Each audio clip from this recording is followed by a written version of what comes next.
안녕하세요. 책나들입니다. 오늘은 박초희 작가의 단편소설 남주의 남자들입니다. 여러분은 누군가를 질투해 보신 적 있나요? 질투나 시기심에 뿌리는 그 깊이가 어느 정도일까요? 옛말에 열 길 물속은 알아도 한 길 사람 속은 모른다 하지요. 이 작품은 마치 인간 심연에 깔린 심리의 깊이를 재는 듯한 소설입니다. 자, 그럼 이야기 속으로 들어가 보겠습니다. 이 사람과 결혼하지 않았으면 좋겠어. 남주가 모바일 청첩장 속 권의 얼굴을 가리키며 말했다. 나는 남주를 쳐다보았다. 결혼을 축하해 주러 온 줄 알았는데 이렇게 느닷없이 빗독촉을 하듯 나를 몰아세우다니.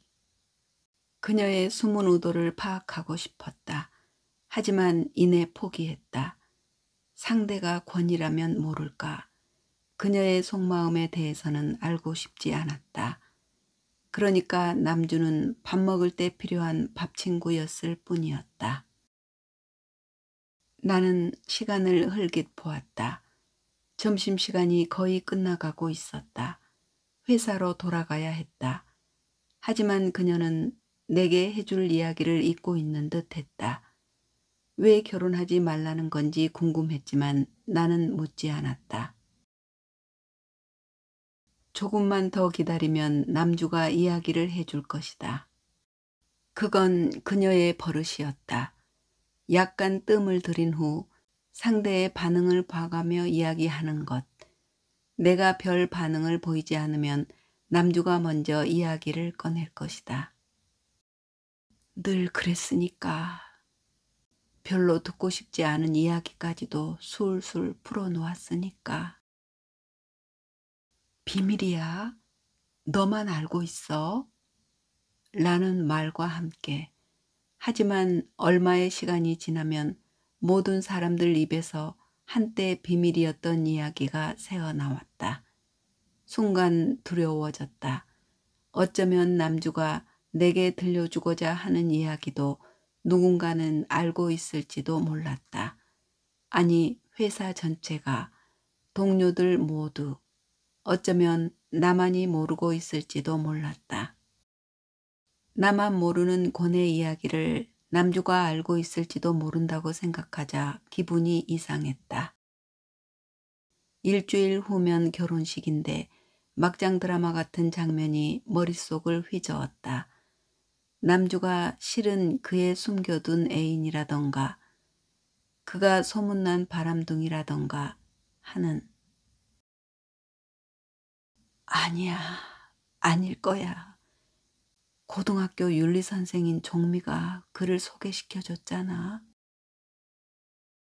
종미는 대입시에 목을 매던 시절 유일하게 기댔던 친구였다. 남주보다는 종미 말이 훨씬 신뢰가 갔다. 문득 6개월 전 일이 떠올랐다. 남주가 사표를 던지자 동료들이 수군거렸다. 임신했다면서? 누구 아이인지 어떻게 알아? 사생활이 문란해서 퇴사당하는 거라며? 다행이지 뭐. 혼자 나가면 되니까. 괜히 여러 명 엮일 뻔했어. 남자 동료들은 남주의 퇴사를 은근히 반겼고 여자 동료들은 고소해하는 분위기였다. 인사하러 온 남주 앞에서 그들은 아쉬운 듯 말했다. 잘 살아야 해요. 결혼하면 꼭 청첩장 보내요. 남주는 밝은 표정으로 대답했다. 오빠가 일하지 말라 해서요. 이제 곧 결혼 날짜 잡을 거예요. 청첩장 보낼 테니 꼭 오세요. 다들 네 라고 대답했지만 그녀 말을 믿는 것 같지 않았다. 나도 남주 말을 믿지 않았다. 아니다. 나는 그녀가 아이를 출산하느라 결혼이 늦어지는 것이라 막연히 생각했다. 나 혼자 결론 지어놓고 그렇게 믿어버린 것이다. 아니다. 중요한 건 나는 남주의 삶에 대해 조금도 궁금하지 않았다. 내 맘대로 믿어버린 그녀의 삶에 대해서도 전혀 미안하지 않았다. 내가 생각한 그녀의 삶이 내 생각과 같아도 괜찮았고 달라도 괜찮았다. 그러니까 남주는 내게 있어 이래도 좋고 저래도 좋은 사람이었다. 나는 평소 친구를 깊게 사귀는 것을 좋아하지 않았다. 친구란 그저 필요할 때 옆에 있으면 될 뿐이었다. 전화만 하면 놀아줄 친구는 많았으니까. 맛있는 게 먹고 싶으면 맛집을 찾아다니는 친구를 만났고, 영화를 보고 싶으면 영화광인 친구를 만났고, 어디론가 떠나고 싶으면 시간 많고 놀기 좋아하는 친구를 만났다. 다이어트를 하는 친구에게 맛집을 가자고 하거나 여유가 없는 친구에게 여행을 제안하는 것은 약 올리는 것과 마찬가지였다. 상황에 따라 그때그때 만들면 되는 것이 친구였다. 남주는 나와는 달리 주변 사람들에게 관심이 많았다. 동료들과 회사 일에 대해서도 모르는 게 없을 정도로 훤히 꿰고 있었다. 이상한 점은 그녀가 다양한 사람들과 어울리길 원하면서도 나에게만 적극적이었다는 점이다. 내가 매번 그녀와 밥을 먹고 차를 마시고 대화를 나눈 것은 바로 옆에 그녀가 있었기 때문이었다. 뿐만이 아니었다. 그녀는 내가 산 것과 비슷한 디자인의 옷을 입었고 구두를 신었고 같은 브랜드의 립스틱을 칠했다. 향수까지도 같았다. 동료들이 취향 쌍둥이 아니냐고 놀릴 정도였다. 그녀의 행동이 탐탁지 않았지만 나는 별 말을 하지 않았다. 그냥 밥 친구일 뿐이니까. 어쩌면 남주는 나를 시샘하고 있는 건지도 몰랐다. 내가 가진 것은 볼펜 한 자루까지도 탐냈으니까. 나는 단호하게 말했다. 나 들어가야 해. 할 말 있으면 얼른 해. 그녀의 시선이 내 목 언저리에 머물렀다. 그녀가 말했다. 회사 출입 카드 좀 보여줄래? 나는 남주를 바라보았다. 남주가 말했다. 한 달은 참 좋았는데 요즘 출입 카드가 너무 그리워. 괜히 그만뒀나 봐. 그냥 버티는 건데 한 번만 만져보면 안 될까? 괜한 일로 시간 낭비하고 싶지 않았다. 나는 출입카드를 목에서 빼 테이블 위에 올려놓았다. 남주는 말없이 출입카드만 만지작거렸다. 얼른 일어나야 하는데. 나는 초조해졌다. 점심시간이 끝나가고 있었다. 출입카드를 잡고 일어서려는데 남주가 말했다. 그 사람 나랑 사귀었어. 그럴지도 모른다 생각했는데 막상 들으니 당혹스러웠다. 아니, 무엇보다 남주와 내가 같은 사람을 만났다는 사실이 불쾌했다. 권이 남주를? 설마 아닐 거야. 그래.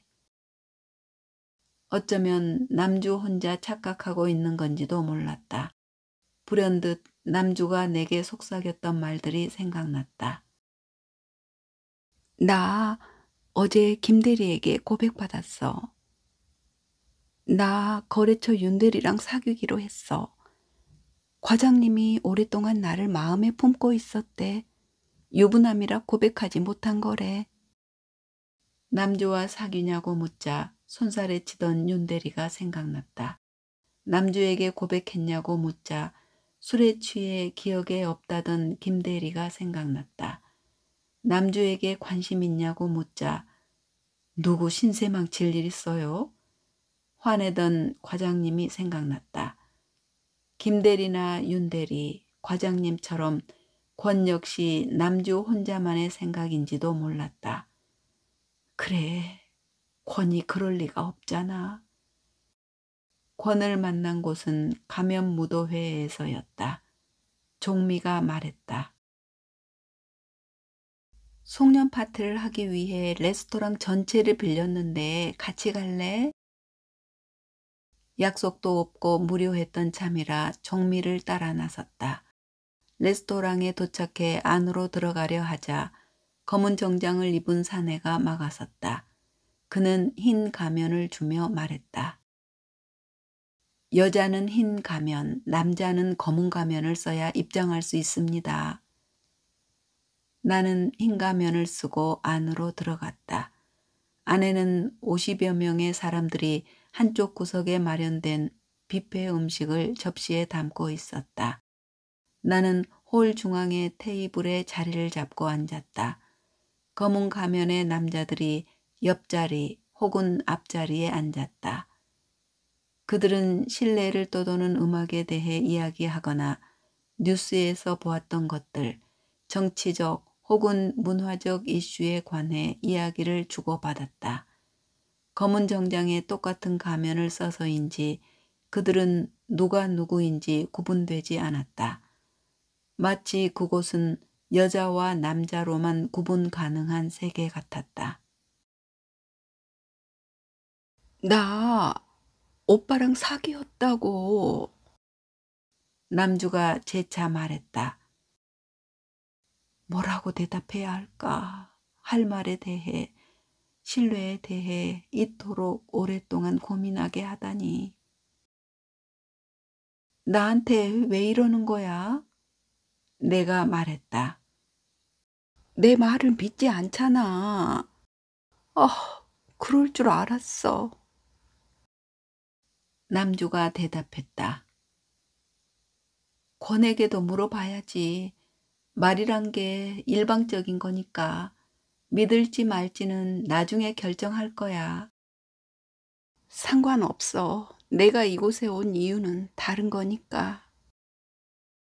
그럼 그렇지. 나와 권 사이를 이간질하려고 온 거겠지. 이간질은 남주의 특기니까. 잠시 동안이라도 남주의 말에 흔들린 나 자신이 한심했다. 권과 나는 그 정도로 흔들릴 사이가 아니었다. 나는 짐짓 믿어주는 척하며 말했다. 지금도 만나는 거야? 아마 아닐걸? 남주는 남의 이야기하듯 툭 던진 후 커피를 들이켰다. 커피 몇 방울이 그녀의 체크 난방에 떨어졌다. 그녀는 흘깃 본 후 아무 일 없었다는 듯 커피를 마셨다. 다른 때 같았으면 화장실로 달려가거나 물티슈를 찾았을 텐데. 쉼없이 말들이 쏟아져 나왔을 텐데. 그녀에게 침묵과 행간은 어울리지 않았다. 그러고 보니 오늘따라 그녀는 좀 이상했다. 어디 여행이라도 갈 듯 체크 난방에 청바지, 등소 하나를 신고 있었는데 빈손이었다. 가방이나 배낭, 하다못해 클러치도 들고 있지 않았다. 마치 집 앞에 잠시 볼 일이 있어 나온 사람처럼 권과 나 사이를 이간질하는 것이 그렇게 중요한 일이었을까? 빈손으로 나올 만큼 나는 남주를 잘 달래야겠다고 생각했다. 괜히 안 좋은 소문을 낼 수도 있었다. 오죽하면 그녀의 별명이 확성기였을까. 나는 마음을 다잡으며 말했다. 대답이 뭐 그래? 끝은 사람마다 다르니까. 남주가 대답했다. 나는 시계를 보았다. 이미 점심시간이 지났다. 나중에 보자. 잠시만, 얘기 끝나지 않았어. 일어나야 해. 늦었어. 나도 알아. 10분만. 나는 남주를 바라보았다. 그녀의 눈빛이 좀 전과는 달리 절박해 보였다. 무엇을 하소연하려는 눈빛이 아니라 뭔가를 경고하려는 눈빛이었다. 꼭 전해야 할 말이 있는 사람처럼. 아니, 알 수 없었다. 그녀의 눈빛은 불안해하는 것 같기도 했고 절망에 빠진 것 같기도 했다. 남주가 말했다. 6개월 전이었어. 오빠가 헤어지자 한 것이. 나도 모르게 안도했다. 권을 만나기 시작한 것이 그쯤이었다. 그렇다면 남주와 헤어진 후 내게 연락을 취한 것이었다. 만약 권이 남주와 사귀었다고 해도 그거면 충분했다.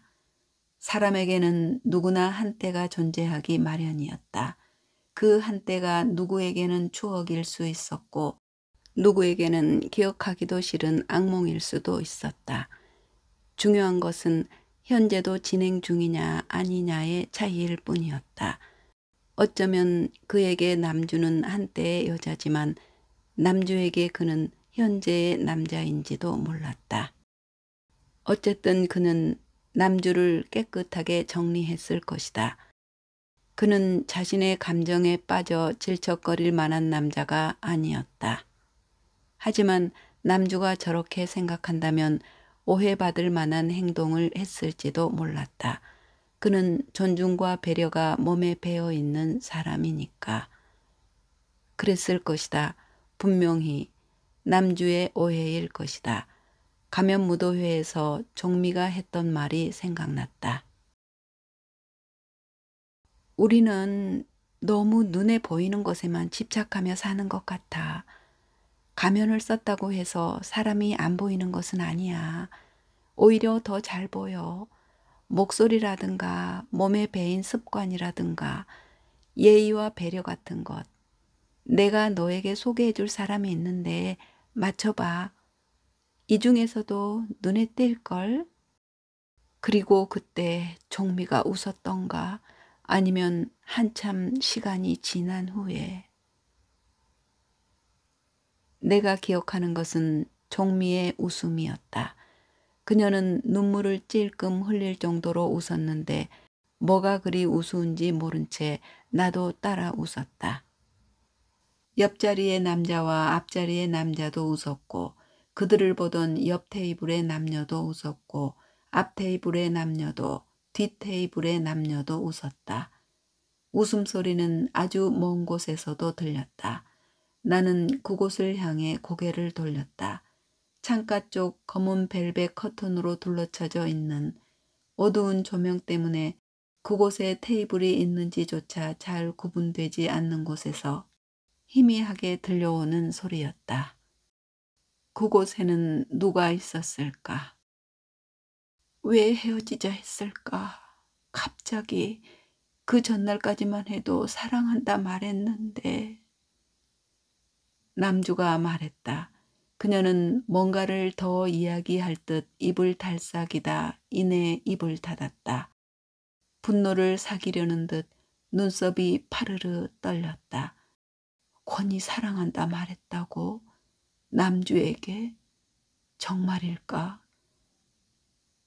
권에게 물어보면 과장님이나 손대리, 김대리처럼 그런 일 없었다고 딱 잡아댈까?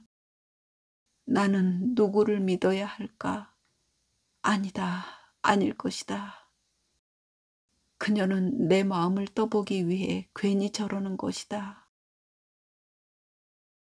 남주는 내 가느다란 팔다리를 부러워했고 작은 얼굴을 시샘했으며 윤기 나는 머리카락을 질투했다. 회식이 끝난 뒷자리에서 늘 말하곤 했다. 내 꿈은 능력 있는 남자 만나 빨리 결혼하는 거야. 남자들 비위 맞추는 거 너무 힘들어. 하루에도 몇 번씩 일을 그만두고 싶다니까. 근데 너는 그렇지 않잖아. 오히려 남자들이 배려해 주잖아. 무거운 것도 못 들게 하고 회식도 내가 좋아하는 음식 위주로 하고 이건 너무 불공평해. 내 앞에서는 뭐라도 된 줄 거들먹거리면서. 남주는 서럽다는 듯 흐느꼈다. 나는 듣고만 있었다. 술주정이라 생각하면서. 주목받고 싶어 안달난 어린아이의 투정이라 생각하면서. 남주는 모든 것을 예쁜 것, 아름다움과 결부시켰다. 자신의 제안서가 통과되지 못하는 것도, 자신에게 주변 사람들이 잡다한 일을 많이 시키는 것도 자신이 예쁘지 않기 때문이라 말했다. 그녀는 시간 날 때마다 거울을 들여다보았고 긴 연휴 끝에는 얼굴 생김새가 미묘하게 달라져 있었다. 코끝이 약간 올라갔다든가, 이마가 봉긋해졌다든가, 속눈썹이 길어졌다든가 하는, 분명 얼굴이 달라졌지만 성형을 했다고 말하기에도 애매한 변화였다. 그녀는 주변 사람들의 반응을 기대하는 눈치였지만 주변 사람들은 그동안 살 좀 빠진 것 같네. 얼굴 부었어? 어제 라면 먹고 잤어? 하는 말만 할 뿐이었다. 남주는 사람들이 수군거리면 인생 욜로지 뭐가 있어? 어깨를 으쓱 했다. 그녀는 마치 자신만이 시대에 뒤처지지 않는다는 듯 유행 아이템을 검색했고 셀럽 SNS를 수시로 들락거렸으며 그들을 모방했다.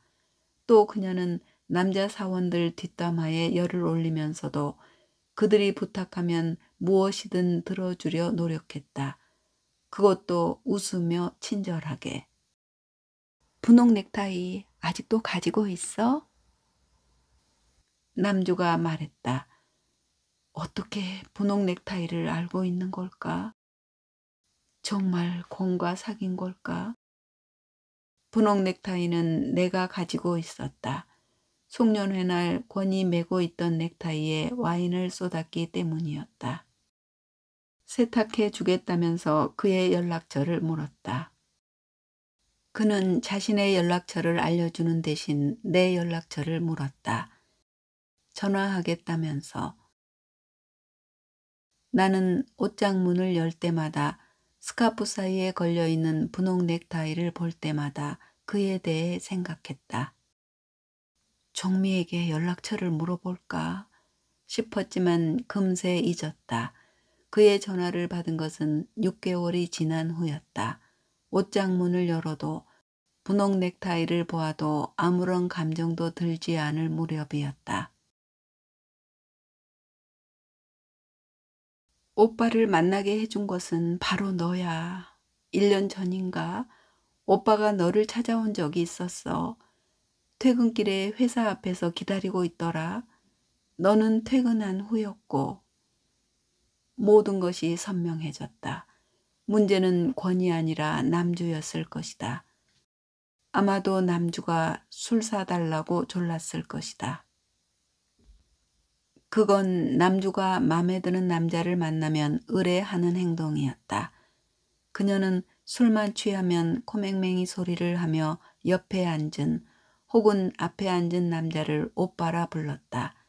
은근히 스킨십을 유도하면서 방심한 듯 은밀하게 남자들을 유혹하는 장면을 나는 자주 목격했다. 회식이 끝난 골목길에서 김대리 품에 안겨있는 그녀를, 노래방 앞 계단에서 최 과장과 키스하다 나와 눈이 마주치자 그를 밀쳐내던 그녀를, 나 자신이 한심했다. 남주를 상대하고 있다니. 나는 자리에서 일어섰다. 남주가 말했다. 그 사람과 결혼하지 마. 너는 속고 있는 거야. 말 다 끝났니? 그만 일어날게. 내 말을 믿지 않네. 나는 우리 둘 사이에 우정이 남아있다고 생각했어. 도대체 내가 뭘 잘못했니? 나는 그저 남자들에게 친절했을 뿐이야. 그들의 말과 행동을 믿었을 뿐이야. 그런데 왜 다들 내가 잘못했다는 거야? 너도 그렇게 생각하잖아. 나는 너에 대해 진심이었어. 내가 좋아서, 너를 닮고 싶어서 얼마나 노력했는데. 남주의 목소리가 떨렸다. 그녀가 고개를 들고 추궁하듯 내게 말했다. 오빠를 사랑해? 나는 쉽사리 대답하지 못했다. 다만 그와 결혼하면 남은 인생이 좀 덜 고단할 것 같았고 좀 더 편안할 것 같았고 무엇보다 그는 아주 안락하고 좋은 피난처가 돼줄 것 같았다. 그뿐이었다. 무엇보다도 가족들이 그를 신뢰했고 종미가 그를 인정했다. 앞으로 그만한 사람을 만나지 못할 것 같다는 위기감도 있었다. 아니, 나는 천성적으로 누군가를 깊이 사랑하지 못했다. 사랑이라는 감정에 대해서도 혹은 떨림에 대해서도 잘 알지 못했다. 책에서 본 것과 같은, 영화나 드라마에서 본 것과 같은 감정이 존재한다는 것을 믿지 않았다. 내게 있어 사랑이란 계절이 바뀌는 것처럼 약간 춥거나 덥거나 하는 감정일 뿐이었다. 그에 대해서도 마찬가지였다. 가면무도회에서 술에 취하지 않았더라면, 그의 행동이 다른 남자들과 비슷했더라면 그를 만나지 않았을 것이다. 모든 것은 술 때문이었다. 사람들이 건네는 술을 한 잔, 두 잔 받아 마시다 보니 취기가 올랐다. 갈증이 일었다. 물을 마시기 위해 일어섰다. 몇 걸음 걷는데 누군가 슬며시 엉덩이를 쓰다듬었다. 뒤돌아보았다. 비슷한 옷을 입은 검은 가면 서넛이 이야기를 나누고 있었다.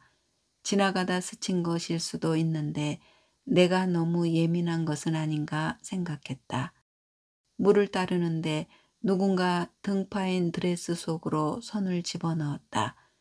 뒤돌아서려 했지만 돌아설 수 없었다.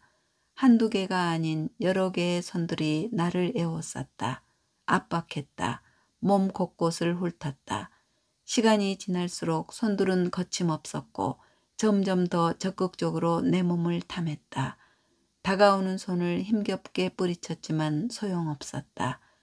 뿌리치면 다른 손이, 뿌리치면 또 다른 손이, 또다시 뿌리치면 또 다른 손들이 다가왔다.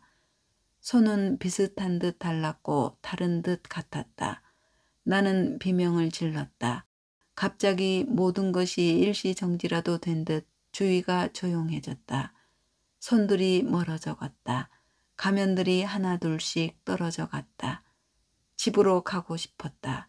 종미를 찾아야 했다. 나는 주위를 둘러보았다. 창가 쪽 검은 벨벳으로 둘러쳐져 있는 안이 보이지 않는 공간이 눈에 띄었다. 그곳을 향해 걸음을 옮겼다. 벨벳 커튼을 다 열어젖혀서라도 종미를 찾아야 했다. 내가 커튼을 열어젖히려는 찰나 누군가 내 손목을 잡았다. 분홍 넥타이를 맨 남자였다. 나는 갑자기 확 취기가 오르는 것을 느꼈고 어지러웠다. 아마도 몸을 비틀거렸던 것도 같다. 남자가 어깨를 잡아주었다. 그는 내 등에 손이 닿자 화들짝 놀라 재빨리 손을 뗐다. 그리고 아주 조심스럽게 팔을 잡았다. 나는 그의 도움을 받아 천천히 걸음을 옮겼다. 빈 테이블로 가서 앉았다. 분홍 넥타이가 말했다. 더 필요한 것 있어요? 친구를 찾고 있어요. 나는 대답했다. 아, 혹시 정미? 남자가 프런트를 가리켰다. 그곳에 정미가 있었다. 그녀는 팔짱을 끼고 관망하듯 이쪽을 살피고 있었다. 무엇인가를 감시하는 것도 같았고 조종하는 것도 같았다. 사랑해도 사랑하지 않아도 결국 상처받는 건 너야. 남주가 혼잣말 하듯 중얼거렸다. 글쎄, 쉽게 동의할 수 없었다. 사랑하지 않더라도 가족이 생기게 되면 같이 생활하다 보면 같은 경험을 공유함으로써 자연스럽게 마음도 풍성해질 것이다. 그에 대한 마음도 사랑도 앞으로 만들어 나가면 될 것이었다. 남주가 말했다. 정미도 믿지 마. 궁금하지 않아? 왜 그날 그곳으로 너를 데려갔는지. 나는 남주를 노려보았다. 정미를 입에 담다니. 정미는 내 친구였다. 남주 따위가 입에 담을 만한 이름이 아니었다. 정미는 남주처럼 가볍게 남의 이야기를 하지도 않았고 남주처럼 애교 섞인 목소리로 남자들을 오빠라 부르지도 않았다. 그녀는 과묵했고 믿을만 했다. 나는 자리에서 일어섰다. 남주가 무어라 이야기했다. 더 이상 듣고 싶지 않았다. 나는 입구를 향해 걸어갔다. 남주가 빠른 걸음으로 다가와 귀에 대고 속삭였다. 참, 나 오빠랑 동거했어. 퇴직금도 엄마랑 살고 있는 집 전세 보증금도 모두 날렸어. 난 오빠가 솔직하다고 생각했어. 당연하잖아. 오빠가 내게 얘기해 준 것은 모두 사실이었거든. 내 이야기도 정미 이야기도 그러니까 그만 믿어버린 거지. 그게 모두 연극이었다니 너무 슬퍼. 사람이 그럴 수 있다는 게. 나도 모르게 뒤돌아보았다. 바로 등 뒤에서 남주가 웃고 있었다. 속 시원하다는 듯 해맑은 웃음이었다. 아니 어쩐지 씁쓸해 보였다. 나는 카페 문을 나섰다. 빠른 걸음으로 회사를 향해 걸었다. 몇 걸음 걷다 멈췄다. 남주 말이 자꾸만 생각났다. 퇴직금과 전세 보증금을 모두 날렸다고? 권에게 사기당한 것일까? 아니야, 아닐 거야. 나는 그에게 받기만 했다. 예물로 다이아 세트와 루비 세트, 사파이어 세트를 받았으며 결혼 선물로 외제차를 받았다. 58평의 아파트도 그가 구입했고 개업할 병원도 그의 부모가 해주었다. 뿐만이 아니었다. 그의 부모는 자상했고 내게 아무것도 원하지 않았다. 아들의 선택과 마음을 믿는다면서 모든 것은 알아서 결정하라고 했다. 돈이 부족하면 도와주겠다는 말도 했다. 그는 지금까지 단 한 번도 돈 이야기를 꺼낸 적이 없었다. 나는 회사를 향해 황급히 걸음을 옮겼다. 시계를 보았다. 점심시간이 10분이나 지나 있었다. 팀장이 한마디 할지도 몰랐다. 하지만 괜찮았다. 이미 한 달 전 사표는 수리됐고 오늘이 근무 마지막 날이었다. 퇴직금은 신혼여행 자금과 병원 인테리어로 쓸 계획이었다. 그는 아무것도 하지 않아도 된다고 했지만 나는 뭐라도 하고 싶었다. 럭셔리하게 신혼을 즐기고 싶었고 그가 개업하는 병원에 조금이라도 도움이 되고 싶었다. 누군가 내 어깨를 툭 치고 지나갔다. 남주였다. 남주는 술에 취한 듯 비틀거리며 지나쳤는데 회사 건물을 향해 가고 있었다. 나는 남주를 부르고 싶었다. 아니, 불러야 될 것 같았다. 하지만 애써 외면했다. 이 시간이 지나면 남주도 괜찮아질 것이다. 어쩌면 내게 와서 했던 말들조차 곧 잊어버리게 될지도 모른다. 지금까지 그랬던 것처럼. 남주는 금세 헤헤거리면서 새로운 사람을 만날 테고 쉽게 남자 품에 안길 것이다. 그랬음에도 남주의 흔들거리는 걸음걸이가 자꾸만 눈에 밟혔다.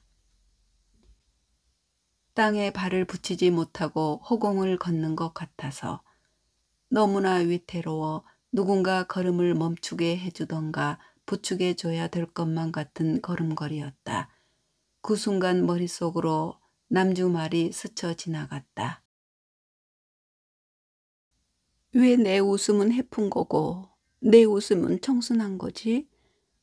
왜 같은 웃음인데 해석이 다른 건데 왜? 불현듯 내가 남주를 오해하고 있었던 것은 아닐까 하는 생각이 들었다. 종미가 나를 오해하고 있었던 것처럼. 파티가 끝나고 종미에게 불쾌감에 대해 털어놓았다. 가면들 손 혹시 봤니? 가면만 쓰지 않았더라면, 얼굴만 봤더라면 모두 성희롱으로 고소했을 거야. 내 말에 종미가 대답했다. 나는 못 봤는데. 무슨 일 있었어? 지나가는데 엉덩이며 등이며 다리며 막 쓰다듬는 거야.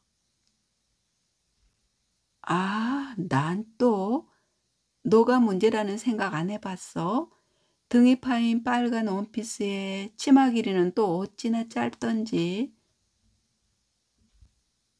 내가 의자에 앉아 있으면 내가 다 불안했어. 속옷이 모두 보일 것 같았거든. 남자들은 너 같은 차림새를 보면 오해해. 마치 좀 봐달라고, 만져달라고 애걸하는 것 같잖아. 그 순간 나는 뭔가 아주 나쁜 일을 당한 것만 같았다. 종미 입이 그들 손이었고 가면이었다. 오싹했다. 드레스는 파티에서 입기 위해 만든 옷이잖아. 여자의 몸을 아름답게 표현하기 위한 의상. 나는 나를 표현하고 싶었는데 그게 잘못된 거야? 말하고 싶었지만 말하지 못했다. 머릿속으로만 말들이 맴돌았고 끝내 입 밖으로 나오지 않았다. 종미가 내 눈치를 보며 말했다. 너 같은 몸매는 그렇게 입어줘야 해. 아마 내가 너였다면 거의 발가벗고 파티에 갔을 거야. 농담하듯 웃어 넘기는 종미를 보며 나도 웃었던 것 같다. 아니, 웃지 않으면 둔감한 여자가 될 것 같았다. 나는 쿨하고 영리한 여자이고 싶었으니까. 문득 의구심이 일었다. 종미는 정말 가면들 손을 보지 못했던 걸까? 몸매가 드러나는 옷을 입었다는 것만으로 몸을 만져도 된다는 발상은 어디서 온 것일까? 종미가 멋대로 나를 해석하듯 나 역시 내 멋대로 남조의 행동을 해석한 것은 아닐까?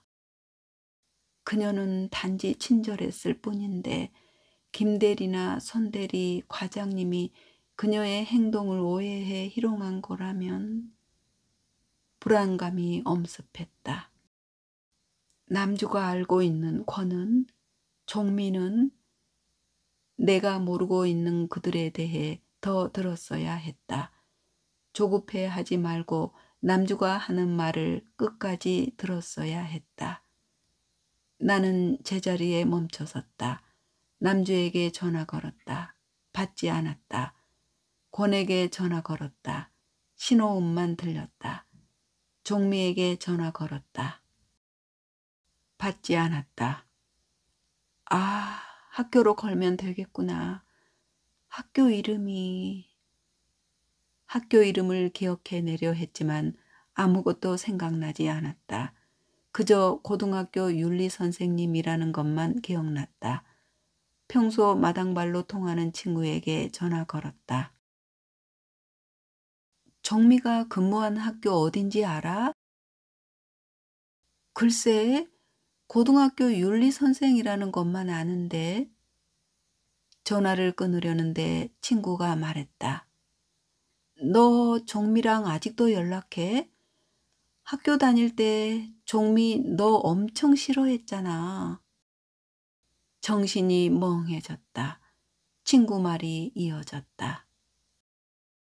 너처럼 부모 잘 둔 아이는 망가뜨리고 싶다 했는데 부모 덕에 교내상 휩쓴다고. 하기야 그 시기가 좀 그랬지. 노력하지 않고 쉽게 얻는 사람을 보면 괜히 화가 나고. 그래, 아마 정미도 그런 감정이었을 거야. 너에게. 그때 우리는 17이었으니까. 질투가 공격 대상으로 변하기 쉬운 나이잖아. 진학 때문에 스트레스도 엄청났고. 갑자기 속이 메스꺼렸다. 친구 말이 들렸다. 근데 종미계 윤리선생이 아니라는 말도 있어. 백화점 무료 코너에서 점원으로 있는 걸 봤다는 애도 있고, 뷰티숍에서 메이크업 아티스트로 일하는 것을 봤다는 애도 있고, 식당에서 서빙하는 것을 봤다는 애도 있고, 잘 모르겠어. 아무튼 수상한 애야, 걔. 나는 그 자리에 가만히 서 있었다. 같은 얼굴을 한 사람들로 거리가 꽉 차는 것 같았고, 정체를 알 수 없는 손들이 나를 기만하는 것 같았다. 종미를 믿었는데, 종미 때문에 그도 믿어버렸는데. 이대로 있을 수는 없었다. 종미에게 물어봐야 했다. 통화 버튼을 눌렀지만 종미는 받지 않았다. 권에게 해도 마찬가지였고 남주에게 걸어도 마찬가지였다. 그들이 모두 내 전화를 받지 않기로 작정한 것 같았다. 답답했다. 누구에게라도 전화하고 싶었지만 생각나는 친구가 없었다. 영화를 보러 갈 것도 아니었고 여행을 떠날 것도 아니었고 맛집을 갈 것도 아니었다. 공허감이 밀려들었다. 남주, 그녀라면 내 질문에 답해 줄 수 있을지도 몰랐다. 나는 남주에게 카톡을 보냈다. 통화하고 싶어. 연락 줘. 휴대폰을 들여다봐도 답이 없었다. 도대체 권은 왜 내 얘기를 남주에게 했을까? 종미 이야기는 또 왜 했을까? 어쩌면 그는 남주를 사랑한 게 아니었을까? 나는 그저 남들에게 보여주기 위한 도구였을까? 아니다, 아닐 것이다. 그를 믿어야 했다. 그는 남편이 될 사람이니까. 그는 누구보다 나를. 나는 제자리에 멈춰섰다. 걸음을 옮길 수 없었다. 내가 알고 있는 모든 것이 의심스러웠다. 다이아 반지와 진주, 사파이어도 의심스러웠다. 그의 직업과 가족, 그가 했던 말까지도. 나는 벤치에 주저앉았다. 종미가 나를 싫어했다고? 왜? 내 거짓말 때문에? 엄마는 대학 부속 유치원 선생님이었고 아빠는 제약회사 계약직 영업사원이었다. 친한 친구에게 으스대며 말했다. 엄마는 대학 교수고 아빠는 제약회사 임원이야. 그것은 음악에 편곡을 하듯 살짝 양념을 친 것뿐이었다. 대부분 사실이었으니까. 엄마의 근무지는 대학교였고 아빠의 근무지는 제약회사였으니까. 내 잘못도 있긴 하지만 더 큰 잘못은 내가 아니라 내 말을 소문낸 친구였다. 아니, 친구 말을 믿은 또 다른 친구들이었다. 교내상을 휩쓴 것은 순전히 내 실력이었다. 부모님은 학교를 찾아온 적도 담임에게 무엇인가를 부탁한 적도 없었다. 담임들이 눈에 띄게 나를 신뢰하기는 했지만 그건 내가 잘했기 때문이었다. 그랬는데 친구들이 나를 질투했다니, 내 실력을 의심했다니. 혼란스러웠다. 종미마저 뒤에서 내 뒷담화를 하고 다녔다니. 종미는 내 편인 줄 알았다. 항상 내 이야기를 들어주었고 나를 지지해 주었으니까. 그런데 그 모든 것이 거짓이었다니. 어떻게 그럴 수 있지? 어쩌면 그날 종미는 가면들이 나를 희롱하는 손을 보았을 것이다. 그랬음에도 마치 내 옷차림새 때문에 벌어진 일인 양 이야기를 했다. 마치 다 안다는 듯. 도대체 뭘 안다는 거지? 나조차 그날 그곳에서 벌어진 일들을 확신할 수 없는데 내 기억까지도 의심스러운데. 가면들은 제정신이 아닌 듯했다. 뭔가에 취한 것처럼 보였다. 그들은 끊임없이 술을 마셨고 술잔을 부딪혔다. 서로를 탐색하는 듯한 야릇한 눈길, 슬며시 몸 어딘가에 닿아 있는 손길, 맥락 없는 대화, 벨벳 커튼 속으로 사라지는 검은 가면과 흰 가면들. 벨벳 커튼 속 촛불이 일렁거리면 아무도 그쪽으로 가지 않았다. 비명이 들리고 신음이 들리고 애원이 들려도 그곳으로 가면 안 된다는 암묵적 동의 같은 것이 공간 속을 떠돌았다. 마치 커튼 안에서는 모든 것이 자유라는 듯, 모든 것이 비밀에 붙여진다는 듯. 커튼이 열리고 촛불이 꺼지면 다른 가면들이 그곳으로 들어갔다. 이어 달리기 하듯. 나도 갔던가. 기억나지 않는다. 권이 부축해 주기 전까지 나는 벨벳 커튼 안에 있었는지 밖에 있었는지도 잘 모르겠다. 진동음이 울렸다. 핸드폰을 열었다. 남주에게 온 문자 메시지였다. 마지막으로 내가 보고 싶었어. 너는 나처럼 오빠에게 속지 않았으면 좋겠어. 종미 말이야. 너를 두고 오빠랑 내기를 했대. 내가 오빠와 결혼하게 되면 종미는 무엇인가를 오빠에게 줘야 될 거야. 머리가 지끈거렸다. 걸음을 옮길 수 없었다. 길들이 마구 흩어지고 다시 모여 새로운 길을 만들어내는 것 같았다. 그 길을 따라 걸을 수 없었다. 누군가 나를 함정에 빠뜨리기 위해 만들어낸 길. 검은 가면을 써야만 나아갈 수 있는 길.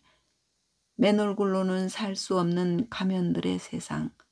공포스러웠다. 지금까지 살면서 단 한순간도 사랑받은 적이 없는 것 같았다. 나를 향해 쏟아지는 그 모든 친절과 배려가 모두 거짓인 것만 같았다. 시끌벅적한 기운이 느껴졌다. 나는 소리나는 쪽으로 고개를 들었다. 사람들이 건물 옥상을 쳐다보고 있었다. 옥상 위에는 체크셔츠에 청바지를 입은 여자가 서 있었다.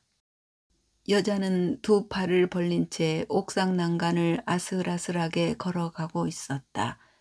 약간은 불안한 듯, 약간은 흥겨운 듯. 여자가 걸음을 옮길 때마다 그녀 목에 걸린 출입카드가 노을거렸다. 남주였다. 내 출입카드였다. 그녀가 뛰어내린다면 나도 내 이름도 내 얼굴도 흔적도 없이 사라질 것만 같았다. 막아야 했다. 막고 싶었다. 오해했다고. 내 멋대로 내 행동을 판단했다고. 과장의 손을 뿌리치는 너를 못 본 척해서 미안했다고. 김대리나 손대리, 과장의 말보다는 내 말을 믿었어야 했다고. 나는 손을 뻗었지만 남주도 내 출입카드도 너무 멀리 있었다.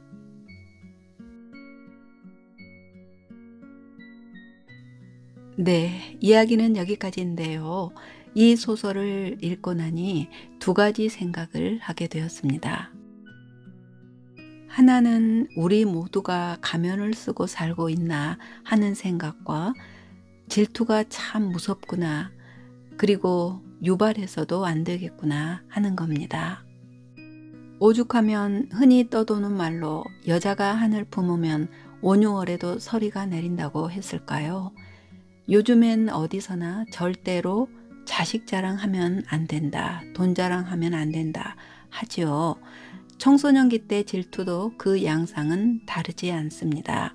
비교 대상에서 자신이 초라해질 때 보통은 부러움에 그치지만 그걸 뻐기듯이 내세웠을 때는 상대에게 전해져 상처를 주게 되는 것 같습니다. 우리는 늘 상대방을 존중하고 인격적으로 대해야 하는 이유도 어떤 면에서는 상대방이 아닌 나 자신을 보호하는 갑옷 같은 것이 아닐까 싶네요. 항상 역지사지하는 마음이 필요할 것 같습니다. 누구나 자기 자신은 소중하니까요. 그럼에도 어쨌거나 가장 큰 잘못은 이상한 형태로 안갚음을 하는 가해자일 테고요.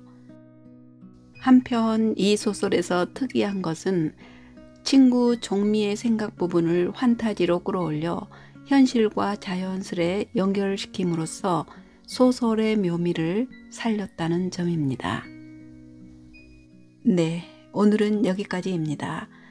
날씨가 덥습니다. 여름 무탈하게 지내시고요. 그럼 저는 다음에 또 찾아뵙겠습니다.